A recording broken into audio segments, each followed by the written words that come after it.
Yes, ladies and gentlemen, you are tuned into BoomBappED, capital E-D. This is your host, Bushido Garvey, a.k.a. Brandon White. What up, y'all? This is Atlas in the house. Yes, the co-host with the most.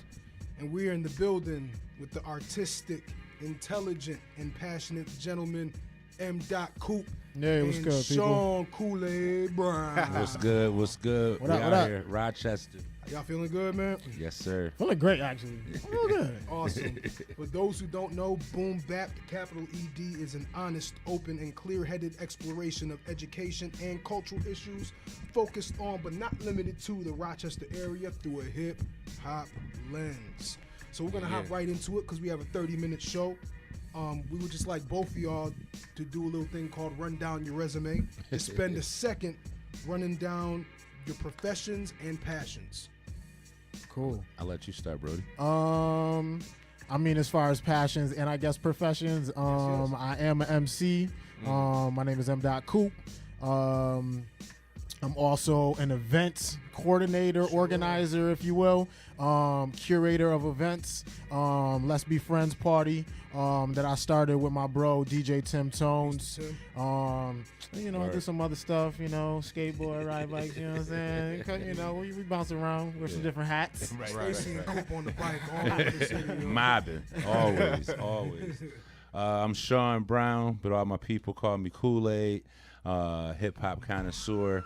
No MC skills, but just appreciate the craft and the beauty of the culture, the music, man. It's been my whole life. Currently work at Teen Empowerment, where I'm one of the 2 program coordinators. Really working with young people, trying to give them a platform to get their stories out there to the world. Lover of Rochester, also a big bike guy, and really just trying to build relationships, man, build this community, and bring that village feel back to Rochester. That's it, man.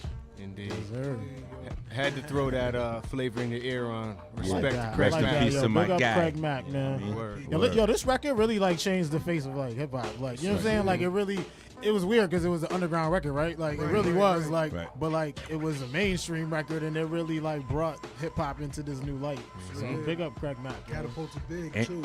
I'm about to say all the bad boy. That's a fact. True that. Bad boy might all the bad boy. might have had the platform to do what they do if it wasn't for Craig Yeah, Mack. that's a fact. Yeah, big up. Because this did come out before a big joint, right? It did. yeah. They This dropped. came out. Bad They Boy on the dropped. map, man. They dropped Craig Mack record before Big came out. No Yep. doubt. This was the first Bad Boy official release. release Yes, sir. from Bad Boy. Yeah. Word. Right. So, keeping it moving. Tell us a little about what each of your favorite hip hop eras is. And I suspect that I may even know the answer, you can break it down however you see fit as far as what the eras are. But what do you most closely identify with? I mean, so I'm a little bit younger. I think I'm more like Bushido's peer. You know what I'm saying? But my favorite era, just as far as when I was really in tune, and it was just coming at me the cosmos. I would say the late '90s. So not that last half of the '90s is probably one of my favorite So eras. you talking about 96 on? 95 on, because you got some. My favorite MCs, Redman, Sean Price, Black Thought. Yeah. 94, 95 you was know what I'm saying? crazy. So it's that era, Muddy Waters, Do You Want More, a little bit earlier, but Illadelph, Half-Life, you know what I'm saying? Phrenology. That was a little bit later. It was early 2000s, but Things Fall Apart was 99. So but yeah, that era was certainly my favorite. You know what I'm saying? 99 was a crazy 98, 99, crazy year for hip hop. You know what I'm saying? Some of the dopest records ever came out that year. You know what I'm saying? Right. From the Most Defs to D'Angelo, Voodoo, and crazy stuff. So yeah. Yeah, I'm gonna go 90s too. I might be a little bit more early 90s, mid 90s. I remember I think it was the summer of 93 or 94. They still had the festival tent downtown, you know what I mean? And I think KRS-One came. I think the Boom Bap was out. Wu-Tang had just dropped the 36 Chambers. Word. Yeah, it's who else was 93 that show? then. Yeah. Nas had just dropped the Illmatic joint. He came through. Then they had Nice and Smooth was on the docket too. Yeah. That's crazy, bro. Yeah. It was crazy. Yeah, Outside that's joint. wild. You know what I mean? Ooh, the vibe is so real. But yeah, man, I've been on this. I'll be 42 in a week, 2 weeks. Joining the club, bro. You already 42. know, man. And so, you know, I remember like the Just Ice and the BDP and, Nice. you know what I mean, all the classes from back in the days, man. You know, Juice Crew. And really just falling in love with the culture, the music. It smoked to me, you know what I mean? I kind of felt like it really was that underground music where it wasn't on the radio, it wasn't no videos, it was no internet. It was kind of word of mouth and just getting the mixtapes and your man being like, yo, I got this from New York City and I heard this or I heard that. And it was just really just that energy, man, you know what I mean? So, yeah, man, I liked all that old boot camp. All that Wu-Tang, you know, digging in the crates. Yeah, you really had to dig back in the day, you know like I mean? to Right, be you know what I mean? appreciative and be Right. an aficionado. You know? Exactly. And he talking about the crew though. Yeah. Double entendre. That new show, I don't know if I just heard that new showbiz. That new showbiz dropped a I little have while not, ago. yo. And that new showbiz He's crazy. been consistent. My man AG on there, Andre the Giant, one of my favorite MCs, you know what I mean? That futuristic slow flow, that old school thing, man. Yeah, you already All right. Let me I gotta ask this because you referenced that Andre the Giant. Put him against Redman. Who you got coming out on top? Ooh, I mean, that's a tough one. AG, I'm taking, Andre the Giant is one of my guys, but I got to take Red. I'm riding with I Red, gotta take man. Red. I gotta take Definitely. Red. I gotta No, take I- Red. I- I gotta take yo. Red. AG is my guy, but I gotta take Red. AG will put up a good fight though. Yeah. Take it right now. Red will body a lot of Yeah. other cats, but AG will put up a good fight for sure. Yeah. So, two different eras, right? That y'all have an affinity for, right? Yeah. And what we talked about before we got on air, you know, you are more focused and centric on the artistic piece, but there's still like an activist mindset that you can have. You're sure. more focused on the activist piece, but there's still an artist mindset and an art mindset you can Absolutely. have. And so y'all end up doing this Let's Be Friends collaboration. Can y'all describe the vision y'all have for that intersection between artistry and activism? Like, describe why this is even a good idea for somebody who might not click like that for them. I mean, I feel like it's just a natural fit. I mean, really, it's my bro. So, like, you know, I was this gonna is say, first off, honestly, you know what I this mean? is something that we've talked about and that's sort of been in the making for well over a year and a half. Like, Now you know we're what just I'm bringing saying? it to fruition So, like, now. now it's kind of coming too. But I mean, it's something that like sort of started as like a, you know, me mentioning it and wanting to do it at a really fly spot in Rochester. Like, yo, let's think of the dopest spot that we could get, Right. and throw a party and have it be a fundraiser. Like, you know what I'm saying? And I mean, and now it's happening. You know, so it's not. So that intersection, I mean, really is our friendship. You know what I'm saying? And that's kind of how Let's Be Friends plays. You know what I mean? Like, we just build on, like, you know, the vibes that we have, and you know what I mean? Those bridges we've already kind of, you know, formed. You know what I mean? So Right. that's really it. Yeah, and I was gonna say the same thing. For me, you know what I mean? Like, the work and what I try to represent is really that community-minded building, collaboration. And like I said, Coop's been my man for a stretch. Definitely respect this brother, you know what I mean? You know, we ran a bike program together for almost 5 years. We took, you know, kids on bike rides around the city and taught them map skills and history of Rochester. So I think we both got like that give back mentality. Definitely want to be a different example of what a black man could be for youth. You know, give them something different. And I think the platform of what he stands for and what TE stands for, again, is about that relationship building, man. Like, you know, making people feel comfortable so we can really chill and kind of celebrate in our differences, but also don't let those differences divide us, and still finds ways we can still come together and poly, build, and try to be on one accord, man, because I think we do need that harmony and that unity for this community, the world, society, and all that to push forward a little bit more. So yeah, I think it's definitely going to be lit, man. I'm definitely glad we brought it together. We found a dope spot. Again, another common friend of ours, Lauren Galena.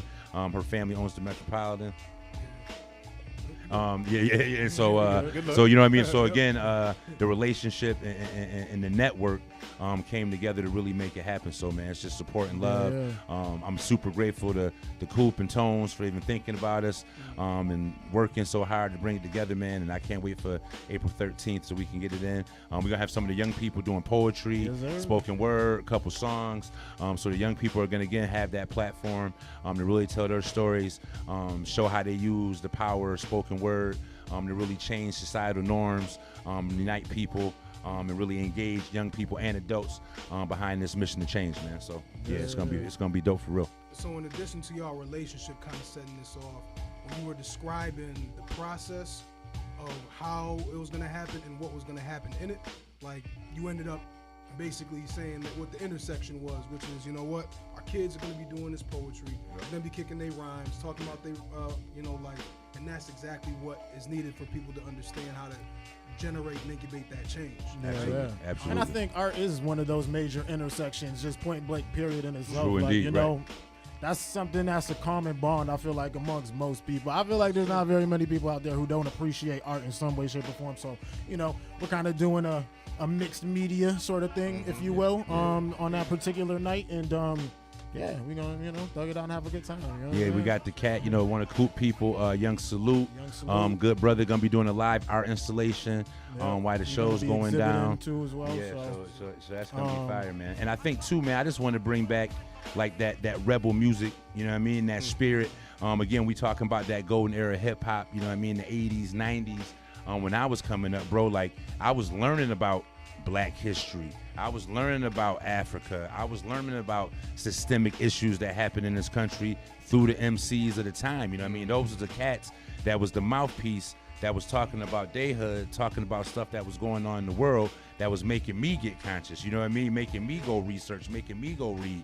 And like I say, Coop and Let's Be Friends represents that. I think the work that we do at Teen Empowerment represents that. And really, again, young people learning the things they learn from the interaction with TE and then spreading them jewels to other young people and to adults. Again, it's kind of like passing that lineage, that verbal history, really trying to take it back to what we used to do back in the day, you know what I mean? We really build as a community, man, and support each other. That's right, be griots for the home team, you know what I mean? Right. So talk a little bit about this walkout that just took place That's nationally. So fire, yo. Right? Big shout to the youth. All right, so big shout to the youth. Yo. So hold on, for real. It's important, yo. Right, it's very important. Yeah. I'm curious about your thoughts on the walkout itself, and also what role hip hop has in this moment in history, both in the conversation that we're having as a country about violence, and especially considering a lot of the content, some of the lyrics out there today. And Shawn, you talked a little bit about how you were getting informed about history, about activism, bringing back rebel music. Has the role of hip hop changed in that regard over the years? I mean, it's interesting. I want to touch on one thing. The walkout was dope, and I know a bunch of the kids that organized the walkout city and county-wide. They're also having a march on the 24th, March for Our Lives. I think it's going to be down at Washington Square Park. And the kid Dylan, senior at Brighton, him and the other young lady, a senior, Grace from Soda, came to TE, sat in a group, and they're going to have a couple of our young people write some pieces for the march and rally. But I think the one thing that our young people wanted to get through from Teen Empowerment is to really bring this gun issue back to some blackness, right? Not to get kind of like caught up in this movement right now for gun control based on these school shootings when it's been affluent white children that have kind of ones that lost their lives to these guns, when people of color that live in urban environments have been screaming about gun control and illegal guns for years, because we all been losing brothers and sisters and fathers and mothers to these guns. So again, to have that voice again be a part of the conversation. Let's not let this be another one of those things that sometimes America whitewashes and just kind of like gets to like go with their agenda. Currently with the music, like the opioid epidemic. Right, exactly. Right. You know what I mean? Yeah. Yes, because by and large, these mass shootings are very isolated. Right. Though more prevalent, they're still very isolated incidents. And so, Yeah. And it's a weird thing too, because even here locally, we got metal detectors in all the RCSD schools, right? But no metal detectors in Pittsford, no metal detectors in Victor. Right? And when you start looking at the communities that reflect those type of demographics of these school shootings, it's not the black and brown kids that go to Wilson. It's not the black and brown kids that go to East. And I think they might have a different fear about guns, but they definitely don't fear, I don't think so, we're coming in school and shooting them in school. Because to this point, that this hasn't been, like you say, the racial profile of these shooters in these environments. So, at Columbine, even after that shooting happened, and the idea of metal detectors came about, they were like, no, absolutely not. So Right. even after that, Right. they still felt that their self-image was worth not having to go through metal detectors. Right. on a daily Right. basis. Meanwhile, We're You know? like city schools jumped all over that. Right, You know what I'm and saying? the Like, I Columbine thing remember pushed that. flip. Yeah. And, like, The I was Columbine like, thing whoa. pushed the thing here in Rochester. Yeah. Oh, totally. It totally pushed that agenda. Yeah. absolutely. Yeah. Which is, you know, that's the grant or something that they got, plus some extra dough if they put these metal detectors in their school. You know what I'm saying? Like, you know how that plays. So, Money Yeah. is not an implication Yeah. that can be ignored. No. yeah, that's you know how that plays. Yeah, You know but what now I'm saying? metal detectors and SROs and in our schools with our black and brown kids definitely creates a different type of welcoming educational Yes, environment. You know what I'm exactly, saying? exactly. Yeah. So Exactly. Indeed. So you spoke on something, both of y'all spoke on something really critical, which is this idea of not allowing things to die out and movements to die out, right? Or get whitewashed, right? Right. How do you continue to do that, not only with the school shooting and the gun violence, but in terms of just overall this connection between art and activism? How do Right, you keep that flowing? Because this is dope. This thing that's happening with Let's Be Friends is really great, especially since it's not like just it's Coop's event, which is already nice and dope, but you're actually truly fusing what TE has to offer with your event. Right. How does the momentum of something like that keep going?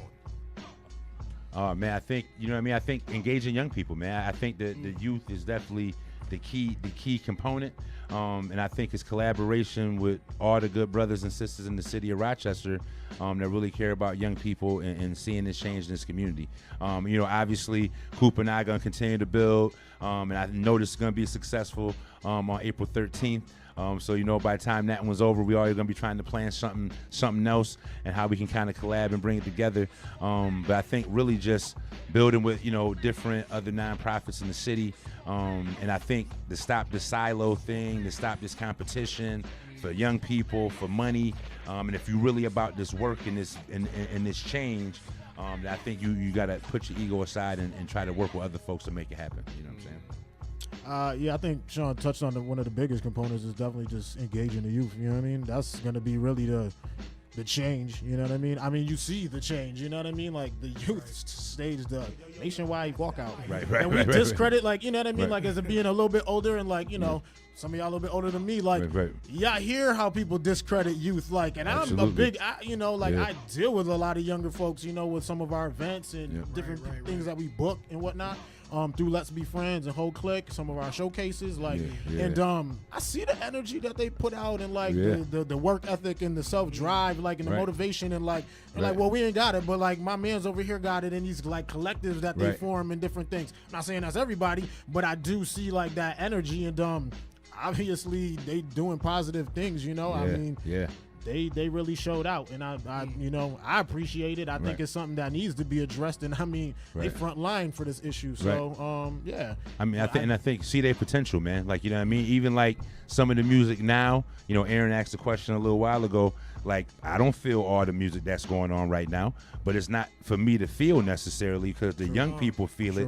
I'm gonna support the young people in the making of that music. I'm gonna support the young people in the making of that poetry because their message is their message. I think the same way when we was listening to hip hop when I was 10 years old, I don't think folks understood it. My mama didn't understand it. My grandparents didn't understand it. My auntie, you know what I mean? And some of my kids I went to school with didn't understand it, but it spoke to me, you know what I mean? And so I think just giving young people the support and letting you see their assets and not always looking at the deficits and always thinking like, they doing something wrong or look how they dress or look how they talk because at some point, bro, that was all of us, man. Like, you know what I mean? Like, I remember being the rebel when we had the Gazelles or the windsuits or the Pumas with the fat laces. I remember when like everything that hip hop was like revolutionary. I remember everything that hip hop was different. And I think in a lot of ways now, like we got to embrace the difference that the youth and this next generation is bringing and not always shun it. You know what I mean? I think that's the whole problem. If we always create this disconnect between adults and young people and don't try to like, again, see them halfway,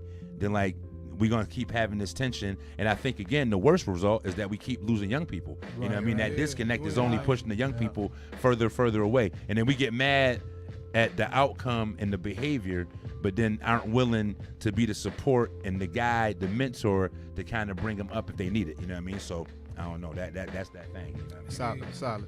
We're gonna do a little exercise called A side, B side. Okay. All right. okay. So this is a deal where I'm not up on my B sides anymore. So I feel like I'm in trouble right now. But nah, you good. I promise you We good. ain't playing name that lyric. Right. Not even. So look, it's gonna go like this. I'm gonna ask each of you a question. Start with you, Coop. All right. And I want you to give me both the good and the bad of this particular situation. Okay. Okay. Okay. All right. So in this case, the question is, being an independent artist, which all of us are in here, I want you to talk about both the advantages and the hardships involved in that. Give us the A side and the B side, all right? I mean, you get the freedom to do what you want to do. You're not answering to nobody. You're your own boss. However, a lot more of that work falls on you. I mean, when you're signed, you're a label artist, you have a machine behind you, you know what I mean? So there's somebody who's gonna, help you with your social media, and someone who's gonna be out there promoting you, and you're gonna have, people ain't doing street teams so much, but yeah, you might have a street team, you know what I'm saying, whatever it may be. So, a lot more of that work falls on me, but, I'm a little bit of a perfectionist in a lot of ways, so, like, that's cool, you know what I mean? I'm with that, and I can do what I want to do, so. You got ultimate control. Yeah. Absolutely. Dig it, all right. Kool-Aid, working for a nonprofit. Give me the A side and the B side. Oh, working for a nonprofit. I think the good side is that, and I guess it's part of the bad side too. I guess like funding, money. Obviously, non-for-profits deal with a much smaller budget than for-profit corporate organizations. But I think with not having the big entity or the big funding mechanism or source behind you, also allows you freedom to really dive into the work that you're doing. So I appreciate, TE, that we don't really get funding from any affiliates locally. So if there's an issue going on with the police, we could speak on it. If it's an issue going on with the RCSD, we could speak on it. We don't have to worry about we're gonna offend and kind of cut the hand that feeds you if you kind of speak out against the wrong thing, or you march or rally at the wrong thing. Always worrying about how that's gonna play out. You know what I mean? But I think the downside of a nonprofit, or especially like a place like T's, that financial struggle doesn't allow for the growth. And when I say growth, it's not about trying to make money, but growth in the fact that you can provide that quality service and that program and that opportunity to more young people. You know what I'm saying? So I think that's the downside. I think it's like scope and reach that's based on capacity of an organization when you're non-for-profit. You know what I mean? Sure. Cool. All right, going back to you, Mdot. Mm-hmm. Living in Rochester. Mm-hmm. Talk about it. Give us the A side and the B side. Ra-cha-cha. You really gonna put me on the spot like Yeah, that? hey, man. Every place has good and bad. Word. Here we go. You know what? I'm gonna start with the bad, yo. One of my biggest qualms with Rochester, yo. This is one of the it's so diverse here, yo, when you don't see it, yo. This is one of the most whitewashed places I've ever been, really. And I've got family down south. I got people's all over the place, and we really don't celebrate diversity here, yo. It's really a travesty. That's one of my biggest qualms with Rochester. However, there's amazing people here. There's phenomenal energy here. A beacon of the arts. Like a beacon of music. I mean, if you think about it, and my man True used to say this all the time, per capita, we probably have some of the dopest, most concentrated music in Rochester. And just think about that between Eastman School, the amount of artists that's here, the amount of artists who have made music here, amazing music, here, some of the Metallica recorded one of their first albums here way back in the day. So I think it was Deja Studio. So you know what I mean? It's that sort of thing that kind of lends itself, even when it is struggle for certain things, that's fuel to the fire, you know what I mean? Yeah. Okay. Last question in this exercise goes back to you, Shawn. Right. So let's talk about streaming music instead of having a physical copy. Oh, the way that the industry is gone. to a streaming platform. By the way, people don't get paid crap off of streaming music. I just want y'all to know that. Right. Title is all right, but Right. just so y'all know. Right. Buy the physical. And it was just so funny too, because I was literally thinking about this earlier, because I guess in like the last recent time with everything that's happened, like I used to be real anal and like get the, have my CDs and put them in the computer in the C drive and then put that into my iTunes and transfer everything. And I guess, technology made me lazy. But I was thinking I still buy physical copies of like those artists and those gems that like I really like covet, you know what I mean? So I was driving earlier after a meeting for work, and I knew that Coop and I was talking that my man Sean P, rest in peace to Sean P, him and Ella G got the metal detectors coming out tomorrow, and I was like, I gotta go buy a copy of that, B. You know what I mean? And then I started thinking about like how I used to collect vinyl and how I don't really collect vinyl no more. And so then I started having these like visions of like album covers and record covers and like reading the linear notes and like man. That was an seeing the experience, sample and like, you know what I mean? Yeah. The story, almost the memorized layout. them liner notes, like cats like committed that stuff to memory. It was like, Checking out the like, credits and blah, blah, you know what blah, I mean? like, Come on, man. engineered this and Right. and got such and such. Again, and maybe it was like because back then we didn't have all the distractions of technology, right? So I think like, it was a story in the linear note. The album art mattered. You know what I mean? The connection to the music and the song titles and the interludes. You know what I'm saying? And like, the structure of the song, having the hook. If you a solo artist, you got 12 songs, 15 songs. Pretty much you was gonna be on 12 or 15 of those by yourself. You know what I mean? 2 or 3 verses per song, no guest appearances. You know what I'm saying? And so I think streaming and the ease of it. You know what I mean? I'll be guilty. I got the newest iPhone and I got the Apple Music, and so I guess I'm paying my couple dollars a month. But it's easy to be like, oh, I want to hear that old Talib joint. Boop. Oh, I want to hear that old Eric B and Rakim.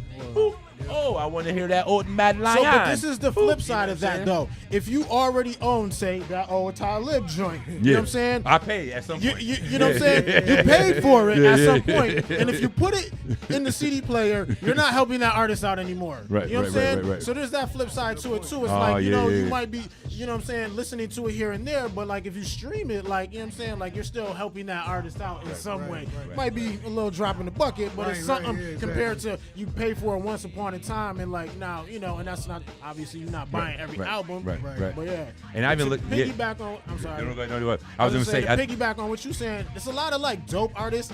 I'm gonna say like Rock Marciano, for instance. Oh, Rock Marcy. Like, thank you, Coop. Thank you, Coop, for putting me on. And his digital download is $30. I heard about that. That's a whole other conversation. And then That's a to game get changer, the man. vinyl is $100. You know what I'm saying? It's like, but it's like limited. And like I look at that more like pieces of art. Like, you know what I'm saying? Emcee did that too. Emcee had the $100 CD like a few years ago, and that's like, you know what I'm saying? Like I feel like you would cherish that a little bit more. You know what I'm saying? And like really listen to it and, take heed to what's going on it, because you actually invested a little bit more. It's not this like invisible 1099 that came out of your account at the beginning of the month or in the middle of the month, and then like you ain't think about it no more. And you could just like stream all you want to. You know what I mean? And like the other thing is like he ain't offering that album digitally. You can't get that place nowhere else, so if you want to get it, you can get it digitally, but only from his site. Like, you know what I'm saying? Right. I think that's dope, and I think and that's the independent becoming, capitalism. You know what I'm saying? That's becoming in trend, if you will. You know what I'm saying? Sure. Again, in certain spaces in music, and I mean, people is making a good quality living, like providing music, to their people, and I mean that's all about cultivating a fan base. And that's about like not just being creative in your art, but being creative in your promotion too. Which is something that a lot of artists are starting to learn, right? So unfortunately, we gotta close up shop. We gonna do part 2? How about that? Half an hour goes fast. Like that, right? Almost every single show, right during the airing or after the airing, we're like, yo, we gotta do a part 2. So we love to have y'all. Well, we back here. together. You already know. That's You got it. Yeah. Can y'all quickly like just shout out and let the world know what's happening on April 13th? Did I get that right? Friday the 13th. Friday, 30 seconds April left. the 13th. Friday, April the 13th. Let's Be Friends party. And TE, Teen Empowerment of Rochester. We're teaming up. We're throwing a big bang out party. DJ Tim Tones, DJ Fresh, art by Young Salute. Performances by the youth organizers is going to be at the Metropolitan Chase Towers, 1 South Clinton, Rochester, New York, yo. 26th floor, we up in the sky, Yeah, man. We're we gonna all do the way it in the biggie. sky. Thank y'all so much. You already for know. listening Thanks to for having us. Boom Bap. Thank y'all Respect. for joining us. Thank you. All right. Peace. Peace. Peace. Peace.